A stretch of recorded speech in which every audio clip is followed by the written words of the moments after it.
میرے رسول کریم نبی رحمت علیہ السلام۔ مکے کا زمانہ اسلام پر غربت تھی، کمزوری تھی۔ قبیلہ زبید کا ایک شخص مکے آیا، زبیدی۔ ایک مکے میں منڈی لگتی تھی، اس کا نام تھا حضورہ۔ یہ جو حضورہ منڈی تھی، اس منڈی پر ابو جہل کا قبضہ تھا۔ آج کل تو نہیں قبضہ ہوتا منڈیوں پر کسی کا، حضورہ نامی منڈی پہ نا ابو جہل کا قبضہ تھا۔ اونٹ بڑے خوبصورت تھے، شاندار تھے۔ اس نے کہا میں نے بولی دینی۔ ابو جہل نے اعلان کیا خبردار کوئی بولی نہ دے۔ بڑی دور تھا قبیلہ زبید، وہ آدمی واپس لے جا نہیں سکتا تھا، مجبور ہو گیا۔ ابو جہل کہنے لگا چوتھا حصہ قیمت دوں گا اور اونٹ تمہیں دے کے جانے پڑیں گے، یعنی اگر لاکھ کے ہیں تو 25,000 کے دو۔ بندہ بڑا پریشان ہوا، چودھریوں سے بات کی تو کہنے لگے بدماش بڑا ہے، ہم شریف لوگ ہیں۔ شریف اور بزدل میں، بزدلی کو شرافت کا نام نہ دو، پکی بات کر رہا ہوں، شریف اور بزدل میں شریف ضرور بنو پر بزدل نہ بنو۔ جی ہم جی شریف لوگ ہیں جی، وہ کیا مطلب؟ کوئی پاس نہ آیا، وہ بیچارہ نہ کونے میں بیٹھ کے رونے لگ گیا۔ کہنے لگا میں کدھر جاؤں یارو، میں واپس بھی نہیں لے جا سکتا، اور چوتھے حصے میں دے کیسے جاؤں، اتنا نقصان۔ وہ رو رہا تھا تو کہیں حضرت زید بن ارقم نے سن لیا۔ آپ فرمانے لگے کیوں روتا ہے؟ کہنے لگا یار میں نے تو اہل عرب کی تعریف سنی تھی، میرے ساتھ کھڑا ہی کوئی نہیں ہوتا۔ تو آپ فرمانے لگے تو نے عربی دیکھا ہی کب ہے؟ اگر کائنات کا حسین و جمیل عربی دیکھنا ہے تو جا حرم مکہ میں بیٹھا ہے۔ مکھ چند بدر شاہ شانی ہے تے متھے چمک دی لاٹ نورانی، کالی زلف تے اکھ مستانی، مخمور اکھی ہیں نا مد بریاں سبحان اللہ۔ ما اجمل کا ما احسن کا ما اکمل، کتھے مہر علی تے کتھے تیری ثنا، مشتاق اکھی کتھے جال۔ تو نے دیکھا کب ہے؟ اگر عربی دیکھنا ہے نا تو وہ بیٹھا ہے، جا کے حرم میں ٹیک لگائے، مظلوموں کے والی، غریبوں کے ماوا، رسول رحمت، ایک سادی سی چادر اوڑے حضور بیٹھے تھے۔ وہ زبیدی کہتا میں آیا، نبی کریم کو بات سنائی، حضور فرمانے لگے این الجمل کا، او کدھر ہے تیرے اونٹ؟ عرض کی حضور وہ وہاں ہیں۔ فرمایا چل نا۔ حضور کوئی بولی نہیں لگا رہا، کوئی خرید نہیں رہا، ابو جہل گھنٹا پڑا، اس کے ڈر سے سہم گئے۔ حضور فرمانے لگے چل نا میں بولی لگاتا ہوں۔ اور دیکھو نرخ بازار محبت کا انوکھا ہو گیا، خود خریداروں شامل آ کے مولا ہو گیا۔ نبی کریم نے حضرت سعد بن ابی وقاص کو بلایا، حضرت عمر کو، حضرت ابو بکر کو، مدد کے لیے نہیں۔ حضور فرمانے لگے میری جیب میں پیسے تھوڑے ہیں، ظاہری طور پہ تھوڑے ہیں، ورنہ تو کائنات کے خزانوں کی کنجیاں حضور کے پاس ہیں۔ تھوڑے تھوڑے پیسے دو بھی بولی دینی ہے۔ سب سے پیسے لیے میں چلو بولی لگانے چلے۔ حضور آئے، اللہ اکبر، یہ میرے رسول کا طریقہ ہے۔ آؤ ذرا تھوڑی دیر کے لیے سوچیں۔ ابو جہل بیٹھا ہے بڑی مسند پہ، قربان جاؤں مدینے والے حبیب۔ وہ زبیدی کہتا اس کے کپڑے مہنگے تھے، حضور کے سادے تھے۔ اس نے بڑی پگڑی باندھی تھی، حضور کی سادی تھی۔ کہتے ہیں وہ آنکھیں اٹھا کے بات کرتا، مدینے والے نبی آنکھیں جھکا کے بات کرتے۔ وہ بولتا جاتا، حضور تھوڑے تھوڑے سادے سادے ٹھہر ٹھہر کے جملے بولتے۔ کہتے ہیں نبی کریم علیہ السلام اس کے ساتھ آ کے حضور بیٹھ گئے اور فرماتے ہیں میرے رسول کریم نے اپنا جبہ سیدھا کیا، پگڑی کو حضور نے سیدھا کیا اور فرمایا چل لگا بھائی بولی۔ ایک اس نے لفظ بولے، پھر حضرت ابو بکر نے بولی دی، پھر حضرت عمر نے دی، پھر سعد بن ابی وقاص نے دی، پھر زید بن ارقم نے دی، پھر رسول کریم نے دی۔ وہ کہتا ہے جتنے میں بیچنا چاہتا تھا نبی پاک نے ڈبل میں میرے اونٹ خریدے، ڈبل میں اونٹ خریدے میرے رسول۔ سلام اس پر کہ جس نے دشمنوں کو بھی قبائیں دی، سلام اس پر کہ جس نے گالیاں سن کر دعائیں دی۔ اور میرے اعلیٰ حضرت کہنے لگے جاؤ جا کے اعلان کر دو، غم زدوں کو رضا مجدہ دیجئے کہ ہے، بے کسوں کا سہارا ہمارا، بے کسوں کا سہارا، جاؤ غم زدوں کو رضا مجدہ دیجئے کہ ہے، بے کسوں کا سہارا۔ رسول کریم صلی اللہ علیہ وسلم نے نا خریدا مال، اور حضور سید عالم وہاں سے نکلے، اور نکلتے وقت حضور فرمانے لگے ابو جہل تیری آج شکایت آئی ہے، آج کے بعد نہ آئے، مکہ سارا اس کے ساتھ ہے، حضور کی مخالفت ہو رہی ہے، 40 لوگ ہیں صرف کلمہ پڑھتے، اور دین کا کام دار ارقم میں قید ہو کے کرنا پڑتا ہے، لیکن جب ظالم کے خلاف نکلے ہیں تو پھر دار ارقم میں بند ہو کے نہیں، پھر میدان میں نکلے اور فرمایا آج کے بعد تیری شکایت نہ آئے۔ کہنے لگا جی بالکل نہیں آئے گی۔ میں آپ کو موقع نہیں دوں گا. حضور چلے گئے تو پیچھے سارے کافر اس کے گرد اکٹھے ہو گئے, کہنے لگے ہم پہ تو بڑا روب ڈالتا ہے, اب تجھے کیا ہوا, پانی پانی ہو گیا, تو کیا کون سا سانپ سونگ گیا, بولا ہی نہیں. کہنے لگا مجھے لات و منات کی قسم, جب مصطفیٰ کریم میرے پاس آئے تو ان کے ساتھ ایسی ایسی طاقتیں تھیں, نیزے تھے, برچیاں تھیں, بھالے تھے, مجھے لگتا تھا میں نے سی کی تو میرے ٹکڑے ٹکڑے کر دیں. کہنے لگے جا پاگل ہو گیا, ان کے پاس تو چھڑی بھی کوئی نہیں تھی, وہ تو خالی ہاتھ ہیں, بکواس کرتا ہے, کچھ بھی نہیں تھا. کہنے لگا مانو نہ مانو, ان کے پاس بڑا کچھ تھا. اور اگلی بات جو اس نے کی وہ تاریخ میں محفوظ ہے, وہ تاریخ میں محفوظ ہے, وہ تاریخ میں محفوظ ہے, وہ تاریخ کا حصہ ہے. ابو جہل کہنے لگا اٹھتے ہی کہ مجھے لگتا ہے جب تک محمد ابن عبداللہ موجود ہیں یہ ہمیں ظلم نہیں کرنے دیں گے, یہ ہمیں کوئی زیادتی کرنے, تاریخ میں محفوظ ہے جملہ ابو جہل کا. کہنے لگا جب تک یہ موجود ہے ہمیں کوئی زیادتی کرنے. حضرت فرمایا کرتے تھے زندہ نبی کے ماننے والوں زندہ بن کے زندگی گزارو. زندگی زندہ دلی کا نام ہے, مردہ دل کیا خاک جیا کرتے ہیں, جو قومیں سر اٹھا کے جیتی ہیں وہ زندہ ہوتی ہیں. اس لیے اپنی زندگی میں حق کے خود اختیاری پیدا کریں, جینا سیکھیں, لڑنا سیکھیں, میدان میں رہنا سیکھیں. سہم سہم کے وقت نہیں گزرے گا, ظلم سہنے سے بھی ظالم کی مدد ہوتی ہے. لہٰذا حق لینا سیکھیں, حق پر کھڑے ہونا سیکھیں, اپنے مزاج میں یہ باتیں پیدا کریں. مجھے ایک خاتون نے پوچھا, میرا بھائی کہتا ہے حصہ لے لے پھر میرے مرے کا منہ نہ دیکھنا. میں کہ پتر تو حصہ لائے نہ منہ ویکھی ہوتا, کوئی ضرورت نہیں, منہ ایسے ظالم کا منہ ویسے بھی نہیں دیکھنا چاہیے جو بہنوں کا حصہ کھا جائے. میں نے کہا تو منہ دیکھنے کی کوئی ضرورت, یہ کوئی بلیک میلنگ ہے. ابا کہتا ہے حصہ لے لو منہ نہ دیکھنا. میں کہا بالکل نہ ویکھی, تو بلکہ آنکھ میں ویکھنا بھی نہیں چاہتی, تو ادھر رکھ, اللہ رسول نے مقرر کیا میرا حصہ. کیا فلسفہ ہے ہمارا, جو بات غلط ہے اس پہ لوگوں کو بلیک میل کرتے ہو. جائز بات پہ ڈٹنا سیکھو. آپ جب ڈٹ جاتے ہیں نا تو پھر اللہ مدد کرتا ہے, پھر اللہ تتنزل علیہم الملائکہ, پھر اللہ فرشتے بھی نازل کرتا ہے. حضور نے فرمایا جو جان کی حفاظت کرتے مر گیا وہ بھی شہید, جو مال کی حفاظت کرتے مر گیا وہ بھی شہید, جو دین کی حفاظت کرتے مر گیا وہ بھی, جو خاندان کی, اپنے گھر کی, اپنے بچوں کی حفاظت کرتے مر گیا وہ بھی. تو اتنا بڑا درجہ حضور نے بیان کر دیا ہے. تو کبھی بھی زندگی میں ظالم کے سامنے سرنگو نہ ہونا, کچے پلپلے ہونے کا کبھی بھی اظہار نہ کرنا, کھڑے رہنا.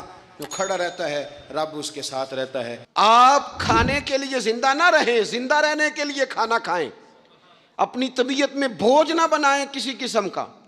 نبی پاک صلی اللہ تعالیٰ علیہ وسلم نے مومن کی شان پتہ کیا بیان کی؟ فرمایا کافر اور منافق 7 آنتوں سے کھاتا ہے اور مومن 1 سے کھاتا ہے. اتنا فرق ہے کافر منافق کے کھانے میں اور مسلمان کے کھانے میں. 6 گنا کم روٹی کھاتا ہے مسلمان, 6 گنا کم. حضرت عمر فاروق ملک شام میں حضرت ابو عبیدہ بن جراح سے ملنے کے لیے گئے تو کہنے لگے اتنی دور سے آیا ہوں, سپہ سالار اور روٹی تو کھلا. تو انہوں نے اپنے بیگ سے رات کا خشک ٹکڑا کھانے کا نکالا اور پانی کا پیالہ دے کے کہنے لگے عمر یہ لو کھا لو. تو حضرت فاروق اعظم کہنے لگے یہی وہ مزیدار روٹی تھی جس کے لیے میں تیرے پاس آیا تھا, یہی وہ کھانا تھا, میں تلاش کر رہا تھا کہ یہ تمہیں ملے گا. کدھر گئے وہ لوگ جو رات کے کھانے میں فریج بھی نہیں ہوتی تھی, رات کے کھانے میں تھوڑا پانی ڈال دیا اماں نے, اس کو 3-4 دفعہ ابال لیا. رات کی روٹیوں میں تھوڑا سا پانی اور تھوڑا سا گھی, پورا گھی نہیں, تھوڑا سا پانی اور تھوڑا سا گھی, اور ساتھ دادی نانی یہ بھی کہہ رہی ہے کہ یہ پانی سے ذرا نرم ہو جائے گی روٹی, اور پھر وہ کھانا کھایا جا رہا ہے. اس کے اندر نہ تو ڈاکٹر آپ کو یہ کہہ رہا ہے کہ یہ نقصان کا باعث ہے, نہ معدے پہ بوجھ بن رہا ہے, نہ اس کے لیے پھر بھائیوں کو جا کے پردیس کاٹنا پڑ رہا ہے, نہ باپ کو کئی قسم کی نوکریاں کرنی پڑ رہی ہیں. اعتدال میں گھر کے اندر ہی سارا کچھ مینج ہے. یہ وہ حسن ہے جو اسلام کہتا ہے تم غیر معتدل ہو گئے, تم حد سے بڑھ گئے, تم نے زندگی ساری کھانے پینے پہ لگا دی. اور بھائی من چاہی نعمتیں تو جنت میں ملیں گی. ہم نے تو مزے کے کھانے وہاں جا کے کھانے, وہاں ملے گا پھل اور وہاں ملے گی نعمتیں جو بار بار ملیں گی. چہرے ایک جیسے ہوں گے پر ذائقہ بڑا منفرد سے منفرد نظر آئے گا.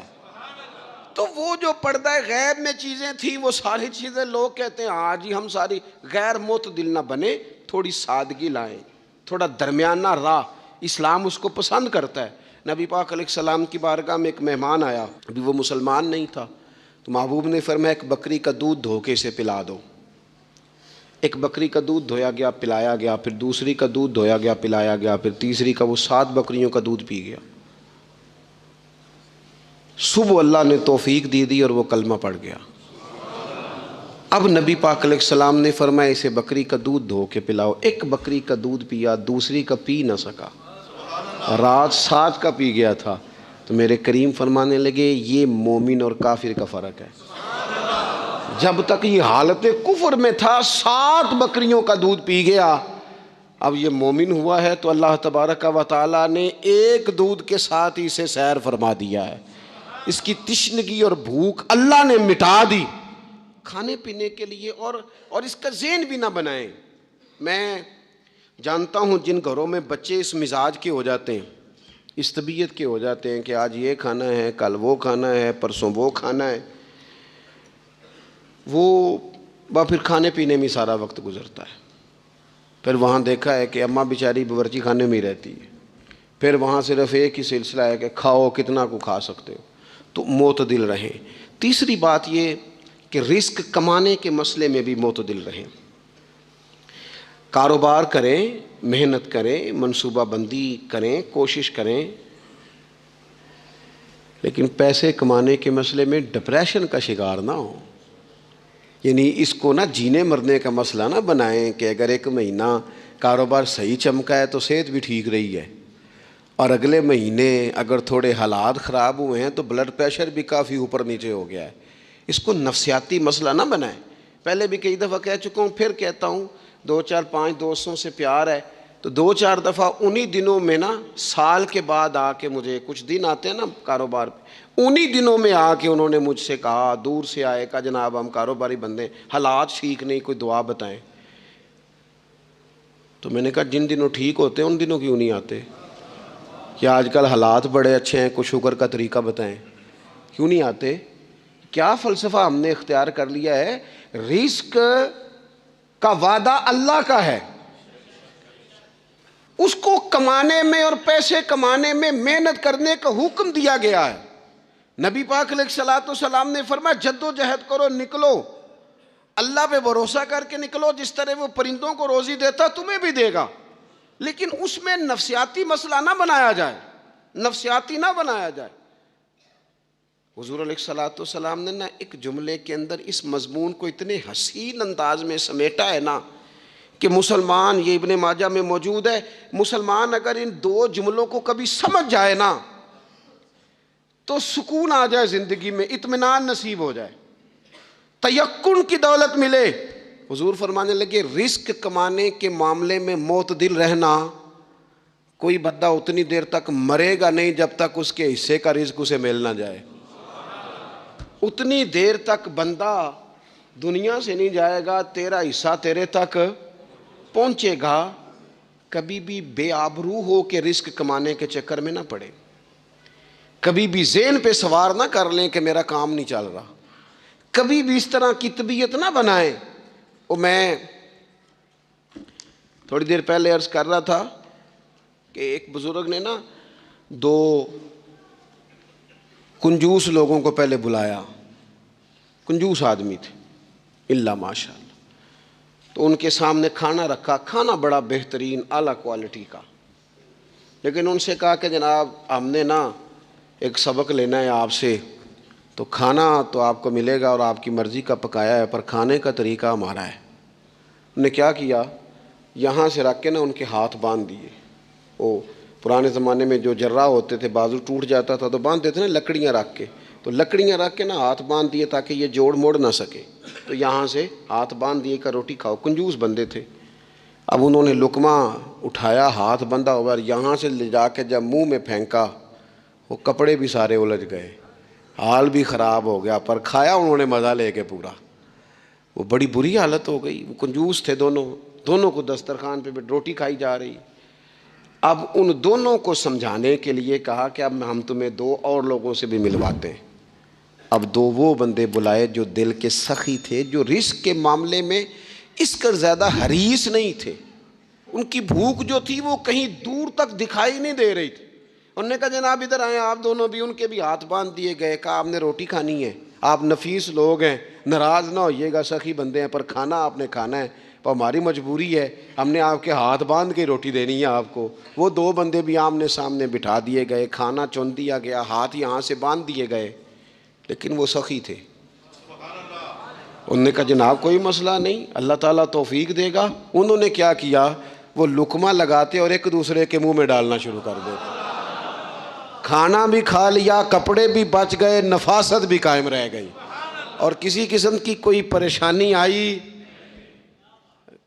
کام خاصا مشکل ہے کسی کے منہ میں لقمہ دینا, یہ کام بڑا مشکل ہے. یعنی کھانا آ جائے, پک جائے, پاس پہنچ جائے, اور پھر اسے توڑ کے بنا کے اتنی محنت کر کے دے کسی کے منہ میں دینا. لیکن یہ دے کے دیکھو کپڑے بچ جائیں گے انشاءاللہ, نفاست نظر آئے گی, حسن نظر آئے گا, خوبصورتی نظر آئے گی, اس میں لطافت محسوس ہوگی, اس میں لگے گا کہ یہ بندہ ایسا ہے جسے اللہ تعالیٰ نے اپنے فضل سے عطا فرمایا ہے. تو غیر معتدل طریقہ بندے کو رسوا کر دیتا ہے, رسوا کر دیتا ہے.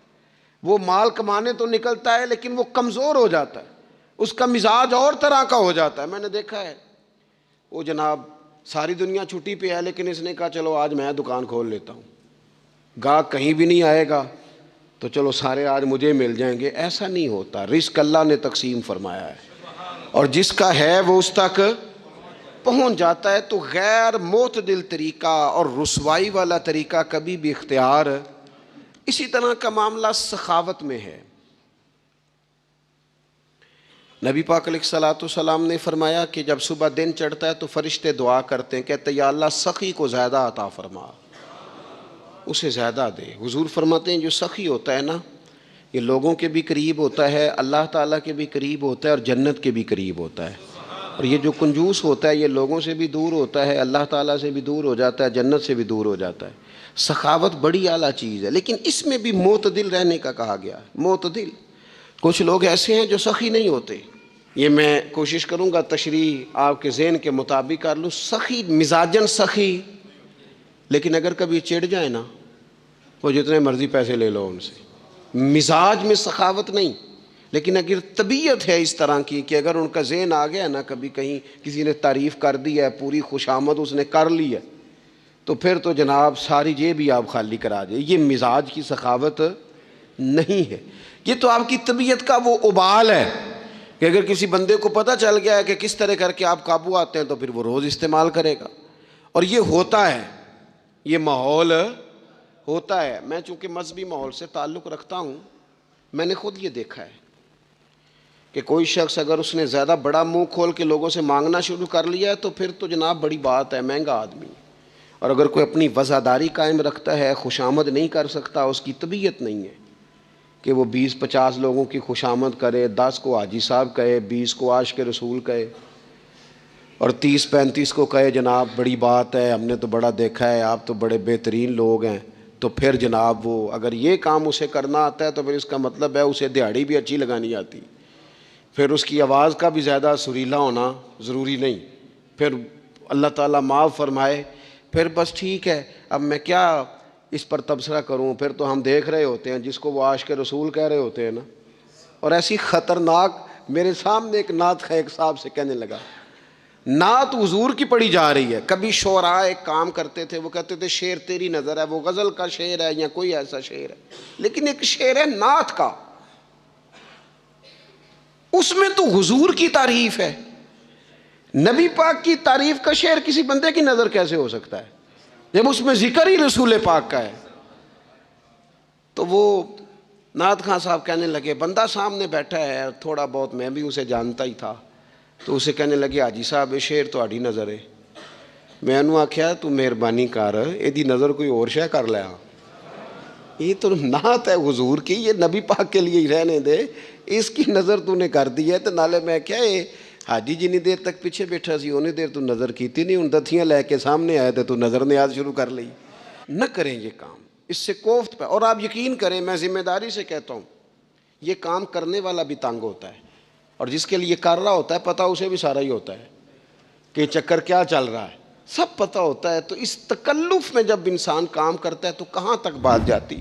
سخاوت کریں لیکن چڑھ کر کوئی کام نہ کریں. نبی پاک علیہ الصلوۃ والسلام نے فرمایا، حضور فرمانے لگے اس طرح خیرات نہ کرنا کہ تمہارے اپنے بچے بعد میں لوگوں کے سامنے ہاتھ پھیلاتے پھرے.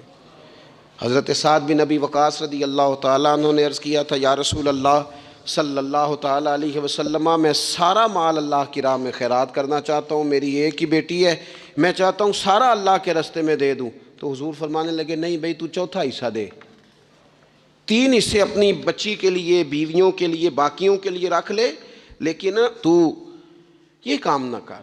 تو میرے عزیز، زندگی میں خرچ کرنے میں بھی اعتدال کا مظاہرہ کریں. مجھے پتہ ہے اچھی طرح کہ ہمارے ہاں ایک مزاج بن جاتا ہے، طبیعت بن جاتی ہے کہ اگر کسی شخص کو آپ تھوڑی سی مدد کرتے ہیں تو وہ سمجھتا ہے کہ اگر اس نے مجھے 20,000 دیا ہے تو یقیناً اس کے گھر میں 50 لاکھ پڑا ہے.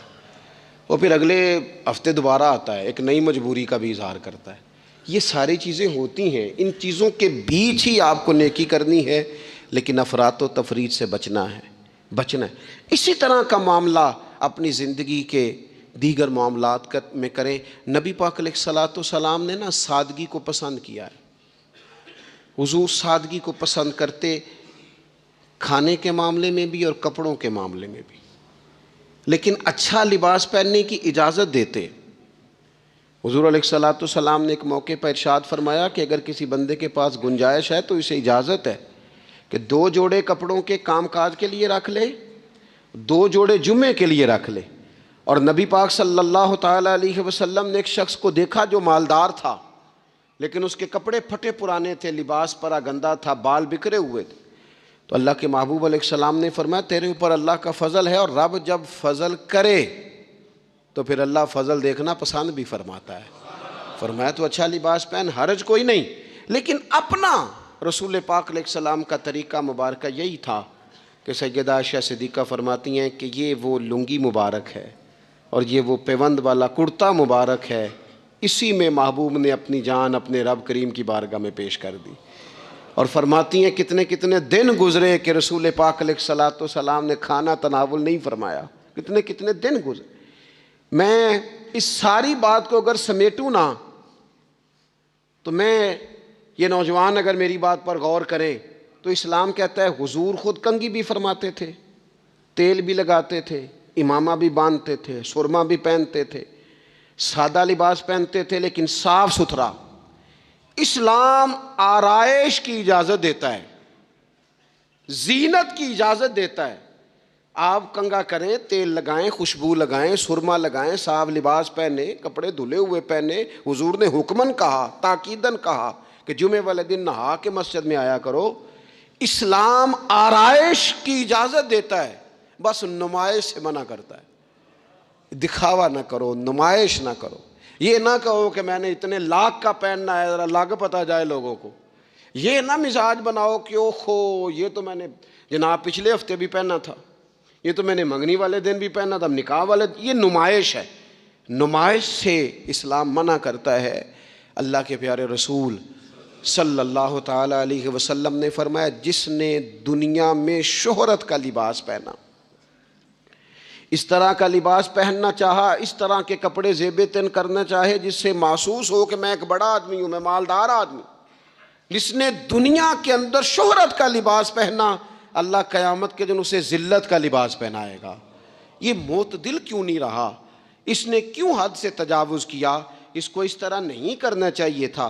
رسول رحمت صلی اللہ تعالیٰ علیہ وآلہ وسلم نے ہمیں جس چیز کی اجازت دی ہے وہ کام ہم کر سکتے ہیں، اور جس سے نبی پاک علیہ الصلوۃ والسلام نے ہمیں روکا ہے اس کام سے ہم نے بچنا ہے. ایک اور بات بھی خاص اور بالخصوص نوجوانوں سے کرنی ہے، وہ خاص اس طرح کھانے پینے میں معتدل رہیں، کمائی کرنے میں معتدل رہیں، خرچ کرنے میں اعتدال کا مظاہرہ کریں، لباس میں اعتدال کا مظاہرہ کریں. اسی طرح یہ آرام کرنے میں بھی ذرا معتدل رہیں.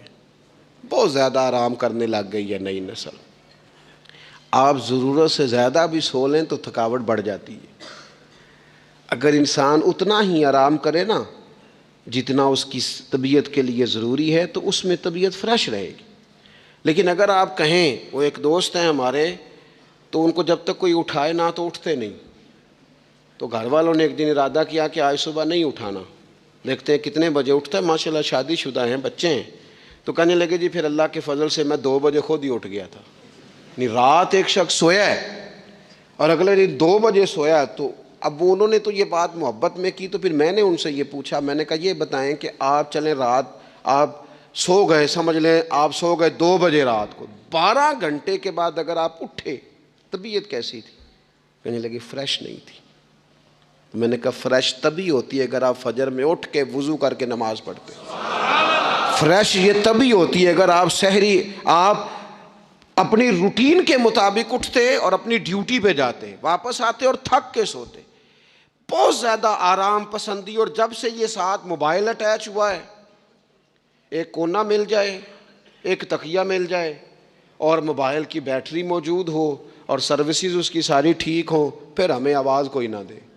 اس سے کیا ہوتا ہے, وجود بالکل سست ہو جاتا ہے. آپ کو اللہ تعالیٰ نے جو قدرتی صلاحیتیں دی ہیں, آپ جو کچھ کر سکتے ہیں اپنے گھر کے لیے, وطن کے لیے, ماں باپ, وہ آپ نہیں کر پائیں گے. زنگ آلود ہو جائے گا وجود. ہر وقت کی تھکاوٹ, ہر وقت کا مزاج کے اندر سستی کا آ جانا, اعتدال سے نہ نکلیں. نیند 7-8 گھنٹے بہت کافی ہے. اور وہ بھی میں آپ کو ایک ذاتی بات بتاتا ہوں, اگر اللہ چاہے نا بندے کی نیند پوری ہو تو کئی دفعہ صرف 20 منٹ آنکھ لگ جائے تو بندہ فریش ہو جاتا ہے. اور اگر منظور نہ ہو مالک کریم کو تو پھر ٹھیک ہے, لوگ لیٹے ہوئے. اللہ کے پیارے رسول صلی اللہ تعالیٰ علیہ وسلم نا بہت زیادہ آرام طلبی کو پسند نہیں کرتے. مسلسل جد و جہد. گھر آئے, کچھ دیر آرام کیا, نماز شروع کر لی. حضور تہجد میں اٹھ گئے, پھر حضور فجر میں اٹھ گئے. دوپہر میں تھوڑا سا آرام فرماتے تاکہ رات کو بیدار رہنا آسان ہو, لیکن بہت آرام پسندی. ہمارے حضرت صاحب فرمایا کرتے تھے زمین کے اوپر کام, نیچے جا کے آرام. وہ کسی نے کہا تھا جاگنا ہے جاگ لے افلاک کے سائے تلے, پھر تو حشر تک سوتا رہے گا خاک کے سائے تلے. سونا ہی ہے نا, مرنے سے لے کر قیامت تک سونا ہے نا, تو اب تو جاگنے کا وقت ہے. نبی پاک صلی اللہ تعالیٰ علیہ وسلم نے حضرت معاذ ابن جبل رضی اللہ تعالیٰ عنہ کو یمن کا گورنر بنا کے بھیجا تو نصیحت فرمائی. حضور علیہ الصلوۃ والسلام نے فرمایا تھا تمہیں گورنر بنا کے بھیج رہا ہوں, عیش کوشی سے بچنا. حضور فرمانے لگے اللہ کے بندے آرام طلب نہیں ہوتے, رب کے بندے تو محنت کرنے والے ہوتے ہیں, جد و جہد. وہاں جا کے عیش کوشی سے بچنا, یہ مسند امام احمد بن حنبل میں موجود ہے. یہ جو آرام ہے نا, ہمیں بلائے کوئی نہ, آواز کوئی نہ دے, وہاں مرضی سے اب تو چھٹی ہے جی, اب تو میں نے سویرے اٹھنا ہی نہیں. او بھائی ڈھیر سارے کام ہیں جو چھٹی والے دن کرنے کے, ڈھیر ساری ذمہ داریاں ہیں جو چھٹی والے دن پوری کرنے کی. اپنی زندگی سے اپنے وجود سے کچھ نفع لیں, ایسا نہ ہو کہ یہ بیکار ہو جائے. لیکن اگر زندگی صرف اور صرف کھانے پینے میں, لباس پہننے میں اور باتیں کرنے میں لگ جائے تو پھر تو آپ بیکار ہو جائیں گے.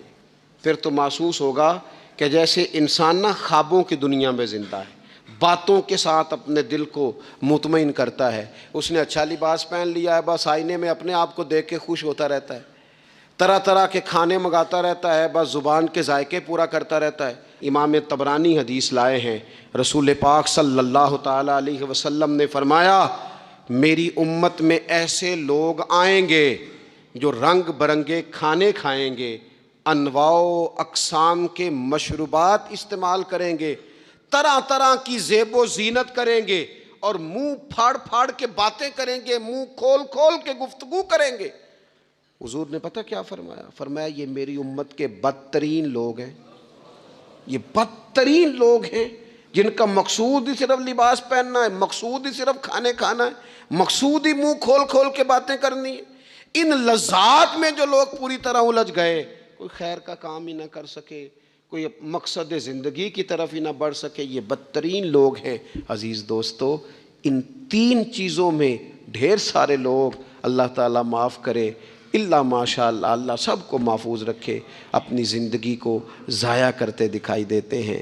یا تو کھانے پینے کا شوق ہے, یا لباس کی زیب و زینت کی طرف توجہ ہے، یا بس نشستن گفتن برخاستن بیٹھے ہیں اور باتیں کی ہیں اور اٹھے اور اتنی باتیں کی ہیں اتنی باتیں کی ہیں، اس میں بھی کوئی اعتدال نہیں۔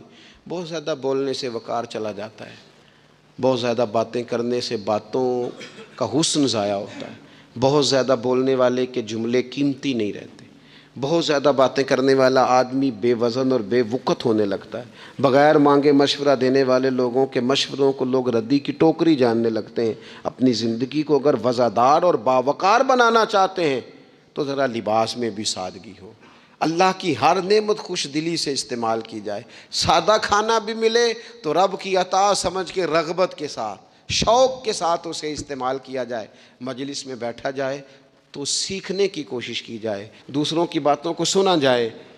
اگر ہو یقین کامل پیدا تو پھر کٹ جاتی ہیں زنجیریں، پھر انسان آگے مضبوطی سے آگے بڑھتا ہے۔ نبی پاک صلی اللہ علیہ وسلم جب جہاد کے لیے تشریف لے جاتے نا تو عورتوں پر کسی نہ کسی شخص کو نمائندہ بنا کے چھوڑ کے جاتے تھے۔ ایک دفعہ مولا علی شیر خدا کو بھی چھوڑ کے گئے، حضرت عبداللہ ابن مختوم رضی اللہ تعالیٰ عنہ کو بھی ایک دفعہ چھوڑ کے گئے۔ ایک موقع پر نا حضور نے عورتوں کو ایک جگہ پہ چھوڑا پیچھے، تو وہ قلعہ تھا حضرت حسان بن ثابت رضی اللہ تعالیٰ عنہ، بڑا مضبوط قلعہ تھا۔ اس قلعے کے اندر خواتین ساری محفوظ کر کے ان کو وہاں بٹھا دیا گیا، حضور جہاد کے لیے چلے گئے۔ اب وہاں قلعے میں عورتوں کو اس لیے رکھا گیا تھا کہ یہاں یہودی بھی ہیں، تو ایسا نہ ہو کہ ہم باہر لڑیں تو وہ اندر سے کوئی شرارت کر دیں، لہٰذا عورتیں محفوظ رہیں۔ حضرت حسان بن ثابت رضی اللہ تعالیٰ عنہ کی ڈیوٹی تھی تلوار لے کے حفاظت کرنے کی، تو ایک یہودی آ گیا، وہ اب ٹو کرنے لگا، تجسس کرنے لگا کہ یہاں عورتیں ہیں تو کوئی مرد بھی ہے کہ نہیں، دائیں بائیں دیکھنے لگا۔ حضرت صفیہ رضی اللہ تعالیٰ عنہ نے توجہ کی اور جناب حسان بن ثابت سے کہنے لگے 1 منٹ لگا اس کی گردن مار دے، ایسا نہ ہو کہ یہ جا کے بتا دے، گردن اڑا دے۔ حضرت حسان بن ثابت ذرا تھوڑی کوشش کرنے لگے، ارادہ کرنے لگے، آگے بڑھنے لگے، تو ابھی وہ تیاری میں ہی تھے تو حضرت صفیہ رضی اللہ تعالیٰ عنہ خود نکلیں پیچھے سے ہو کے، ذرا سا ایک ستون کے پیچھے چھپیں، ہاتھ میں بڑا سا ڈنڈا پکڑا، وہ آپ کے قریب سے گزرنے لگا۔ تو یہ خاتون کی بات کر رہا ہوں، خاتون کی، کسی مرد کی ضرورت ہے عورت کو تنگ کر جائے؟ شرط یہ ہے کہ عورت کے اندر بھی تو غیرت ایمانی ہونا، اس کے اندر بھی تو وہ قوت ہونا، ایسا نہ ہو کہ وہ کمزور پڑ جائے۔ ہاتھ کے اندر ڈنڈا تھا، جب وہ یہودی پاس سے گزرنے لگا تو اللہ اکبر کہہ کے بی بی نے اتنے زور سے مارا ڈنڈا، حضور کی پھپھو نے ایک ہی ڈنڈا کھایا اور وہ زمین پہ ڈھیر ہو گیا۔ حضرت صفیہ نکلی اور جناب حسان بن ثابت سے کہنے لگی مجھے آتی ہے شرم، چونکہ جب کسی کو مار دیا جائے تو اس کا مال مال غنیمت ہے نا کافر کا، اب اس کی زرہ اتارنی ہے، اس کی تلوار لینی ہے۔ فرمایا مجھے شرم آتی ہے، وہ مرد ہے، اس طرح کرو مار میں نے دیا، سامان تم اتار کے لے آؤ۔ یہ قوت تھی مسلمان عورتوں کے اندر، یہ شوق تھا، یہ جذبہ تھا۔ ہمارے ہاں نا روز روز کی کمزوریاں، عورتوں کا روز آنسو بہانا اور جہاں بھی سنانا دھوکھی سنانا، اس نے انہیں کمزور کر دیا ہے۔ آپ کے ذہن پہ چیزیں سوار ہو جاتی ہیں نا، تو یہ جو مرد زیادہ رہتے ہیں نا عورتوں کے ساتھ، زیادہ وقت گزارتے ہیں، زیادہ داستانیں سنتے ہیں، ان میں وہ ساری چیزیں پیدا ہو جاتی ہیں۔ آپ نے ناراض نہیں ہونا، میں دعوے سے کہتا ہوں کہ جو جوان اپنی اماں کے اور ابا کے شکوے کرنے لگ جاتا ہے نا، اس نے 1.5 گھنٹہ باتیں سنی ہیں بیوی کی، ایسے مفت میں نہیں شکوے کر رہا، اس نے ہلکا ہلکا کہیں جی بھی کیا ہے، تو تب یہ ساری کہانیوں نے جنم لیا۔ آپ جس کی صحبت میں بیٹھیں گے اس کا کچھ نہ کچھ اثر ہے، بلکہ عارف رومی تو کہتے ہیں کہ شیر کے بچے کو بکریوں میں چھوڑ دو، بکری بن جائے گا۔ شیر کے بچے کو بکریوں میں چھوڑو، وہ بکری ہے، اس لیے کہ شیروں کی صحبت بندے کو شیر بناتی ہے۔ تو جب بیٹھنا ہی نہیں ہے، باتیں ہی سارا دن یہ والی سننی ہے، ہر وقت رہنا ہی اسی داستان میں، پھر کمزور باتیں، پھر اپنے ماضی کے دکھ، پھر پتہ نہیں کیا۔ آپ نے ناراض نہیں ہونا، میں بعض جوانوں کی باتیں سن کے میرا دل کرتا ہے کہ اسے کہوں یار تو کیا بات کر رہا ہے، اپنا قد دیکھ، تو اپنی عمر دیکھ، رب نے تجھے مرد بنایا ہے، تو کمال آدمی ہے، تو کھڑا ہو۔ اگر اس طرح امت مسلمہ کے نوجوان رہیں گے تو میدانوں میں کس نے نکلنا ہے؟ بات بات پہ رو جانا، بات بات پہ سہم جانا، حالات کے سہمے ہوئے لوگوں کو بتا دو حالات بدل جاتے ہیں، ایک جیسے نہیں رہتے۔ آپ کی طبیعت میں دلیری اور وقار ہونا چاہیے۔ حضرت اسماء بنت ابی بکر صدیق، حضرت صدیق اکبر رضی اللہ تعالی عنہ کی وہ صاحبزادیاں ہیں جو حضرت عائشہ کی بڑی ہمشیرہ ہیں، رات کو غار ثور میں مرد جاتے ڈرتے ہیں، آج بھی ڈرتے ہیں، اور جناب اسماء نبی پاک کی روٹی لے کے جایا کرتی تھی۔ پھر اللہ نے ان کو بیٹا دیا، حضرت عبداللہ بن زبیر، یہ حضور کی پھپھی کے نواسے ہیں، حضرت زبیر بن عوام عشرہ مبشرہ صحابی ہیں، ان کے بیٹے ہیں، اور یہ وہ خوش بخت جوان ہے جس کو گٹی نبی پاک نے اپنے لعاب دہن سے عطا فرمائی۔ یزیدی فوجوں کے خلاف امام حسین کے بعد جو آدمی باقاعدہ مرتب فوج کے ساتھ میدان میں آئے وہ حضرت عبداللہ ابن زبیر ہیں، مرتب کر کے اپنا لشکر لے کے نکلے۔ حضرت اسماء بوڑھی ہو گئی تھی، 90 سال عمر تھی، نظر نہیں آتا تھا۔ حضرت عبداللہ ابن زبیر جب لڑے یزیدی فوجوں کے خلاف تو کچھ ساتھی شہید ہو گئے، کچھ کے قدم پیچھے ہٹ گئے۔ حضرت عبداللہ ابن زبیر ماں کے پاس آئے اور ماں سے آ کے کہتے ہیں اماں میرے کچھ ساتھی کمزور پڑ گئے، کچھ شہید ہو گئے، اور یہ بڑے سخت لوگوں کی فوج سے ہمارا مقابلہ ہے، تو اس وقت تیرے ساتھ کوئی خدمت گزار نہیں، میں تیرا اکیلا سہارا ہوں، ماں تو بتا میں کیا کروں، آگے جاؤں کہ واپس مڑوں؟ نابینا ہیں حضرت اسماء، عمر ہے 90 سال، بیٹے کی پشت پہ ہاتھ رکھ کے کہتی ہیں پتر پہلے یہ بتا کہ تو حق پہ ہے کہ نہیں، تو حق پہ ہے کہ نہیں؟ ان ماؤں کی گود میں اسلام پلا کرتا تھا، حق پہ ہے کہ نہیں؟ تو حضرت عبداللہ ابن زبیر کہنے لگے اماں میں حق میں ہوں۔ تو حضرت اسماء کہنے لگے پتر پھر میدان میں جا، اور میرا پتر ایک میرے ساتھ وعدہ کر، کوئی بھی تیر پشت پہ نہ کھانا، سارے سینے پہ کھا کے آنا۔ حضرت عبداللہ ابن زبیر عرض کرنے لگے اماں یہ بڑے ظالم قسم کے دشمن ہیں، یہ آنکھیں نکال دیتے ہیں، ہونٹ کاٹ دیتے ہیں، جسم کے ٹکڑے ٹکڑے کرتے، تو سہ لے گی؟ کیا جواب ہے، کیا طاقت ہے، کیا ہمت ہے۔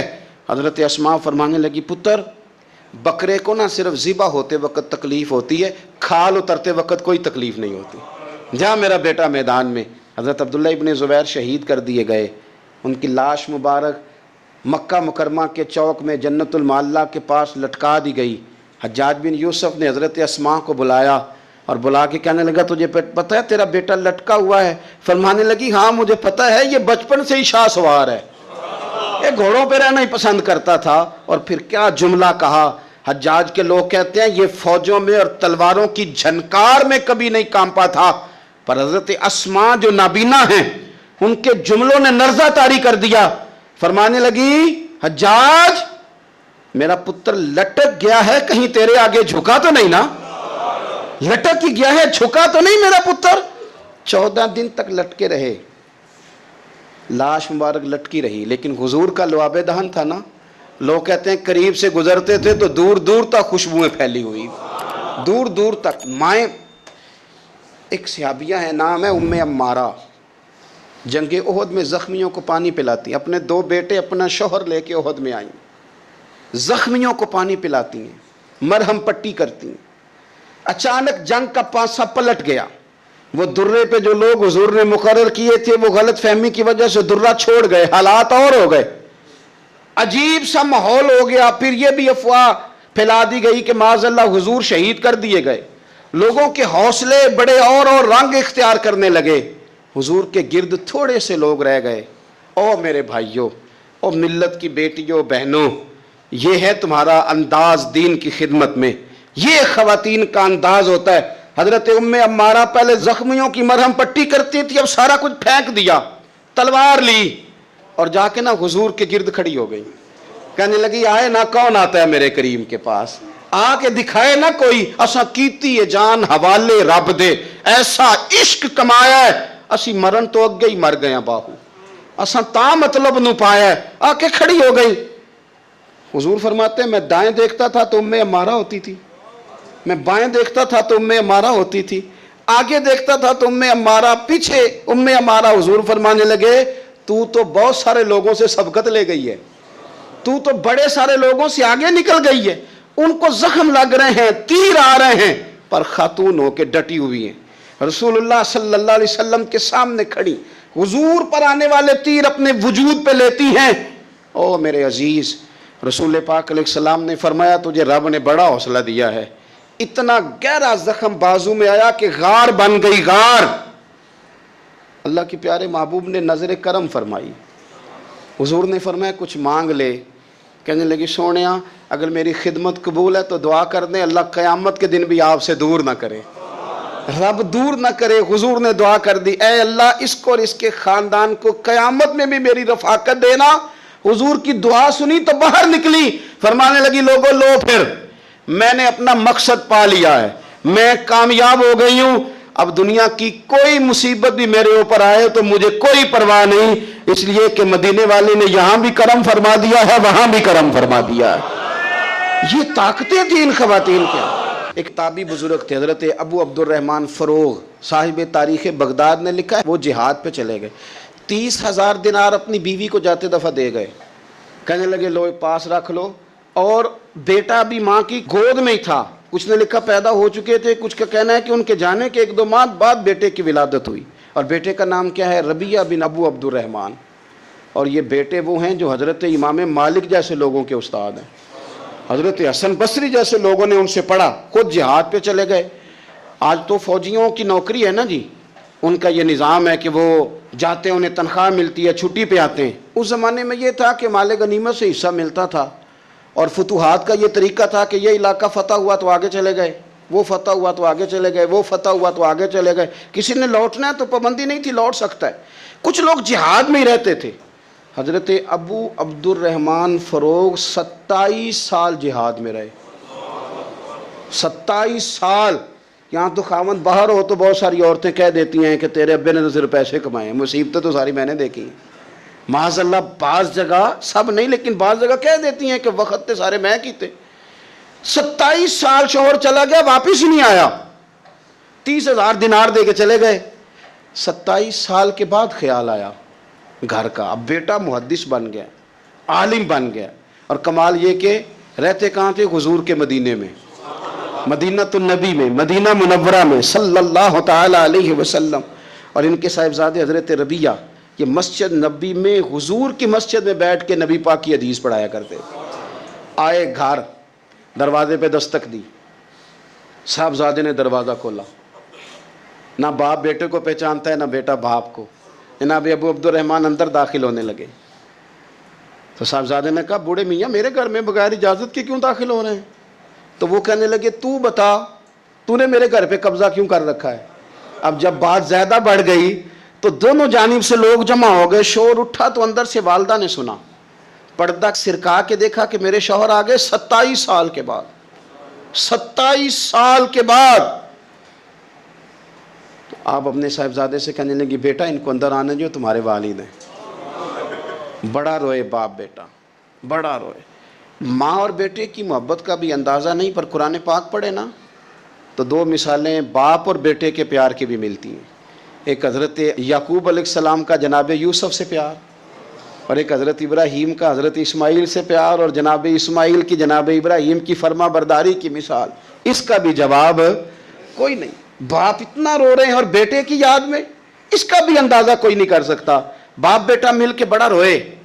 عصر کی نماز کا وقت ہو گیا، حضرت ربیعہ جو محدث ہیں وہ وضو کر کے مسجد شریف چلے گئے۔ یہ ابھی چونکہ سفر سے آئے تھے، انہوں نے کھانا وانا کھایا، تھوڑی دیر بیت گئی تو یہ نہیں پوچھا پیچھے حال کیا رہا، پوچھتے ہیں اپنی بیوی سے میرے 30,000 دینار کہاں ہیں؟ تو اہلیہ کہنے لگی مسجد جائیں نا، حضور کی مسجد میں عصر پڑھ کے آئیں، پھر میں بتاتی ہوں پیسے کہاں ہیں۔ حضرت ربیعہ نے امامہ باندھا، جبہ پہنا، حضور کی مسجد میں بیٹھے اور حدیث پاک کا درس دے رہے ہیں۔ سامنے حضرت حسن بصری جیسے، امام مالک جیسے لوگ بیٹھے ہیں۔ حضرت ابو عبد الرحمن فروغ جو ان کے والد تھے، عصر کی نماز پڑھ کے نا تو پوچھتے ہیں ایک شخص سے یہ کون ہے نوجوان کالی داڑھی والا، عمر زیادہ نہیں پر کس طرح شوق سے حضور کا دین بیان کر رہا ہے، کون ہے؟ تو بتانے والے نے کہا کہ حضور ایک نا ابو عبد الرحمن نام کے بزرگ ہیں، وہ 27 سال سے جہاد میں گئے ہوئے، یہ ان کا بیٹا ہے۔ یہ سنا کہ میرا پتر اتنا بڑا عالم، چھم چھم آنسو بہے، داڑھی بھر گئی آنسو، حضور کی مسجد میں تشکر کے آنسو، خوب روئے، خوب روئے۔ اٹھے گھر گئے، اور جب آنسوؤں بھرا چہرہ لے کے گھر آئے تو اماں ساری بات ہی سمجھ گئی، کہنے لگی دیکھا ہے وہ بیٹے کو حدیث پڑھاتے، اب پتہ چلا میں نے آپ کے 30,000 دینار کہاں خرچ کیے، میں نے آپ کا پیسہ ضائع تو نہیں کیا، حضرت ابو عبد الرحمن فروغ فرمانے لگے رب تجھے صلہ دے اور میری طرف سے بھی دے، تو نے تو کمال کر دیا ہے۔ حدیث تیرا بیٹا پڑھا رہا تھا اور قد میرا اونچا ہوتا جا رہا تھا، سبق تیرا بیٹا دے رہا تھا اور یوں لگ رہا تھا کہ درجے میرے بلند ہو رہے ہیں۔ تو ماؤں نے کمال کیا، انقلاب کیا، بیٹیوں نے، بہنوں نے دین کے لیے ہمیشہ اپنا کردار پیش کیا ہے۔ ہرا گنبد جو دیکھو گے تو زمانہ بھول جاؤ گے، اگر طیبہ کو جاؤ گے تو آنا بھول جاؤ گے، اگر طیبہ کو جاؤ گے تو آنا بھول جاؤ گے۔ نہ اتراؤ زیادہ چاند تاروں اپنی رنگت پر، نہ اتراؤ زیادہ چاند تاروں اپنی رنگت پر، میرے آقا کو دیکھو گے تو چمکنا بھول جاؤ گے، میرے آقا کو دیکھو گے تو چمکنا بھول جاؤ گے، اگر تم جان لو ایک حافظ قرآن کی عظمت، اگر تم جان لو ایک حافظ قرآن کی عظمت، تم اپنے بچوں کو انگلش پڑھانا بھول جاؤ گے، حدیث مصطفیٰ پر تم جو ہو جاؤ عمل پیرا،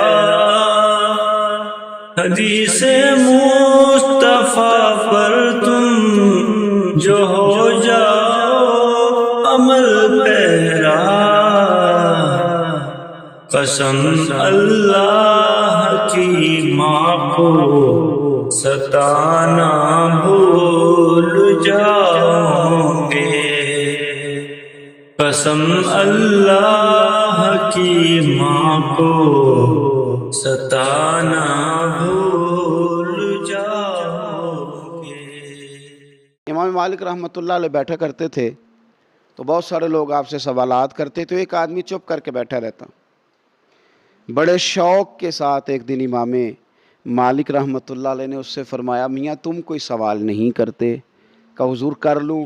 فرمایا کر لو۔ کہنے لگا روزہ کب افطار کرنا؟ فرمایا جب سورج غروب ہو جائے۔ تو کہنے لگا اگر ساری رات سورج ہی غروب نہ ہو؟ تو امام صاحب فرمانے لگے بیٹے تو چپ ہی رہا کر، تیرا سوال نہ کرنا ہی بہتر ہے۔ او خدا کے بندے وہ کون سی رات ہے جو ساری رات بھی گزر جائے اور سورج غروب ہی نہ ہو؟ کہتا ہے اگر ساری رات سورج ہی غروب نہ ہو، وہ کون سی رات ہوئی جس میں رات ساری گزر گئی اور سورج ابھی غروب نہیں ہوا؟ تو یہ کیسا بے معنی اور فضول سوال تم نے چھیڑ دیا۔ نبی پاک صلی اللہ تعالیٰ علیہ وسلم سے نا ایک دن یہ حدیث آپ کو مسلم شریف میں ملے گی، کثرت سے صحابہ نے سوالات کیے تو حضور کے چہرے پر نا ناراضگی کے آثار آئے۔ حضور زمین پہ بیٹھے تھے، ممبر پہ بیٹھ گئے۔ مجھے بتائیے حضور سے زیادہ کون ہے جو لوگوں کو علم دے گا؟ اس سے بڑا خزانہ کائنات میں کہیں ہے؟ وَعَلَّمَكَ مَا لَمْ تَكُنْ تَعْلَمْ۔ لیکن کثرت سوالات اور پھر سوال پہ سوال، حضور ناراض ہو گئے، ممبر پہ تشریف فرما ہوئے، فرمایا پوچھو جو پوچھنا ہے۔ تو حضرت سیدنا عبداللہ بن حذافہ رضی اللہ تعالیٰ عنہ نے عرض کی یا رسول اللہ میرا باپ کون ہے؟ فرمایا حذافہ۔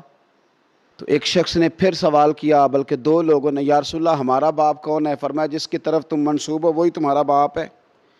پھر ایک اور شخص کھڑا ہوا، حضور میں جنت میں جاؤں گا یا جہنم میں؟ تو حضور نے فرمایا تیرے لیے دوزخ کا فیصلہ کیا جائے گا۔ اب جب سرکار کے چہرے پہ جلال دیکھا کہ حضور جلال میں فرما رہے ہیں پوچھو، تو لوگ خاموش ہو گئے۔ اعلیٰ حضرت فرماتے ہیں اور غضب سے ان کے خدا بچائے، نور باری جلال میں ہے۔ حضرت عمر فاروق رضی اللہ تعالیٰ عنہ نے کیفیت دیکھی تو اپنی یہ کوہنیاں زمین پہ رکھ دی اور ہاتھ باندھ دیے، کر رضیت باللہ ربا وبالاسلام دینا وبسیدنا ومولانا محمد نبی و رسولا۔ کہنے لگے سونے ہمیں معاف کر دیں، ہم اللہ کے رب ہونے پہ بڑے ہی راضی ہیں، اسلام کے دین ہونے پہ بڑے راضی ہیں، اور ہم بڑے راضی ہیں کہ اللہ نے آپ کو ہمارا نبی اور رسول بنایا ہے۔ حضور بڑے راضی ہیں۔ تو حضرت عمر فاروق رضی اللہ تعالیٰ عنہ کی بات سن کے حضور نے فرمایا عمر بیٹھ جاؤ، اللہ تم پہ رحم کرے اور اللہ تمہیں اس کی توفیق عطا فرمائے۔ تو آپ اور میں یہ غور کریں کہ ضرورت کا سوال ضرور پوچھیں، یہ تو بڑی خیر والی بات ہے، لیکن اگر ہمیں پتہ ہے کہ ہم جو بات کر رہے ہیں وہ فضول ہے، اور ہم جو بات کر رہے ہیں وہ ٹیسٹر لگانے کے لیے کر رہے ہیں، ہم جو بات کر رہے ہیں وہ دوسرے کا علم چیک کرنے کے لیے، اس کی حیثیت چیک کرنے کے لیے کر رہے ہیں، تو اس کی ہمیں دین اجازت نہیں دیتا۔